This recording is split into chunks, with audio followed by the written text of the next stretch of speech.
Il-konsultazzjoni pubblika dwar il-Labour Migration Policy għal qed inħattu b'kollox waslu għand il-Gvern 300 sottomissjoni. Dan tħabbar mill-Prim Ministru Robert Abela waqt żjara fil-Lukanda West End fejn iddawwar mal-proġett li sar b'investiment ta' 50 miljun euro li qed tagħmel din il-lukanda fosthom f'ħolqien ta' enerġija sostenibbli. Dr. Abela qal li r-rispons għal din il-policy kien ferm pożittiv u fakkar li din hija l-ewwel tat-tip tagħha. Qal li din se tindirizza id-dinjità tal-ħaddiem għax il-Gvern li qal li għandu prinċipji soċjalisti irid jiżgura li kull ħaddiem Malti jew barrani jkun trattat b'kundizzjonijiet xierqa.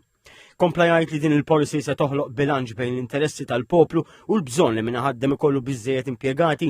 Il-Prim Ministru qal li wara li ntemm il-proċess ta' konsultazzjoni se tidħol fis-seħħ it-tieni fażi tal-Malta Labour Migration Policy li se tara li dak propost jiġi implementat. Għalli soluzzjoni mhix li jitreġġel l-arloġġ lura u jitnaqsu l-postijiet tax-xogħol għax dan jaffettwa l-kwalità tal-ħajja tan-nies imma li jkun hemm aktar kontrolli fuq il-ħaddiema barranin li jiġu jaħdmu Malta.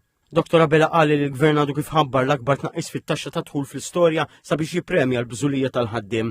U qal li din il-miżura se tfisser 140 miljun fil-bwiet tan-nies u li dan ifisser li kull ħaddiem mhux se jkollu għalfejn iħallas taxxa fuq l-ewwel 1000 euro li jaqla fil-paga. Il-Prim Ministru Abela kompla jgħid li dan kollu juri li l-Gvern Laburista kapaċi joħloq il-ġid jindirizza l-isfidi u joħloq ix-xogħol f'ekonomija li trendi.